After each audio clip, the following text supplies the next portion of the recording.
In a quiet village surrounded by golden fields and whispering winds lived a boy named Arham, known for his gentle nature, bright smile, and the warmth he carried in his heart. He was the kind of child who would help elders cross the street, share his lunch with anyone hungry, and greet everyone he met with sincerity. Yet life often tests the kindest souls with the deepest wounds, and Arham's story was no different. One winter morning, when the sky was pale and the cold clung to the ground, Arham was walking to school with his best friend Daniel.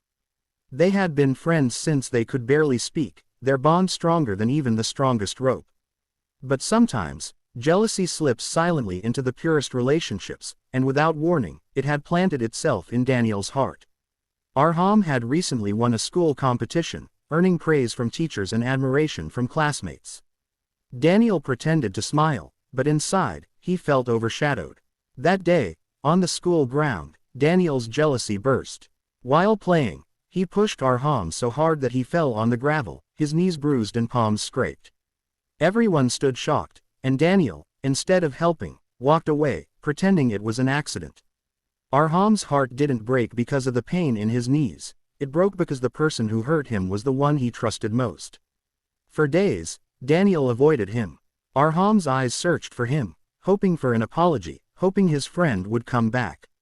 But Daniel's guilt built a wall he didn't know how to cross. He feared rejection, feared facing the consequence of his mistake, and so he hid behind silence. Arham's mother, a wise woman with eyes full of compassion, noticed her son's sadness.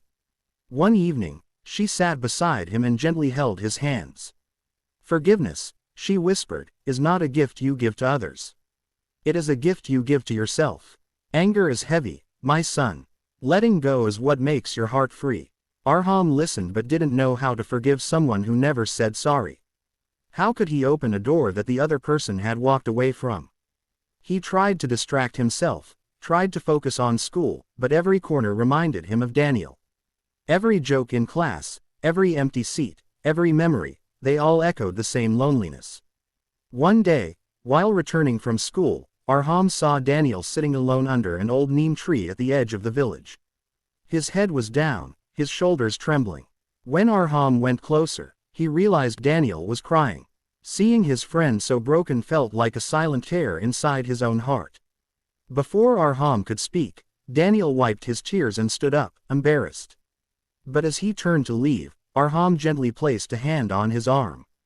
Daniel froze. The world around them went still. The breeze slowed, the birds quieted, and even the leaves on the neem tree seemed to hold their breath.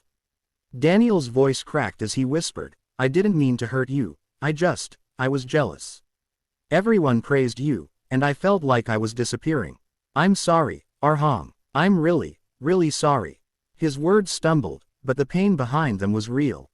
Arham looked at him, not as the boy who pushed him, but as the friend he had known all his life, the friend who shared half his childhood. And in that moment, Arham understood something his mother had tried to teach him. Forgiveness is not about winning or losing, it's about healing. Holding anger would only build more distance, and he didn't want to lose someone who meant so much to him. He took a deep breath and softly said, "I was hurt, but I still care about you.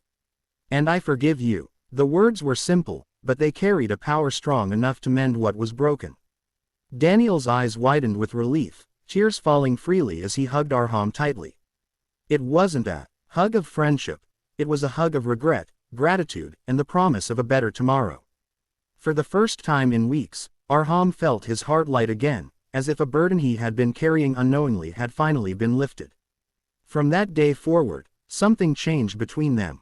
Their friendship grew stronger, deeper, and more real. They learned that misunderstandings happen, mistakes happen, and emotions sometimes blur judgment.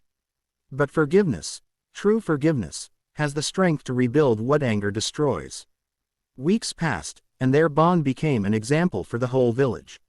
Even elders admired how two young boys demonstrated a lesson many adults still struggled to learn. A life without forgiveness becomes a life full of regrets, but a heart that forgives blossoms like a garden after rain. One summer afternoon, the school organized a group project, and both boys were chosen to lead. This time, instead of competing, they worked side by side, lifting each other, encouraging each other, and proving that cooperation shines brighter than rivalry. Their unity made the project the best the school had seen in years. Arham's mother watched them and smiled, knowing her son had discovered a truth that many people spend a lifetime searching for. The gift of forgiveness is not wrapped in paper or tied with ribbons, it is wrapped in courage and tied with understanding. It is a gift that heals not only others but also the giver. One evening, as the sun dipped into the horizon, painting the sky with orange and gold, Arham and Daniel sat by the riverbank. The water shimmered softly, and the breeze hummed a peaceful tune. Daniel looked at Arham and said, "Thank you, for not giving up on me." Arham smiled. "Thank you, for finding your way back." In that moment, the world felt beautiful. Forgiveness had turned pain into peace, anger into closeness, and a broken friendship into a bond that would last forever. And so, the river kept flowing, the sky kept glowing, and two young hearts continued their journey, carrying with them the most powerful gift life had taught them. The gift of forgiveness, the gift of freedom, the gift of love.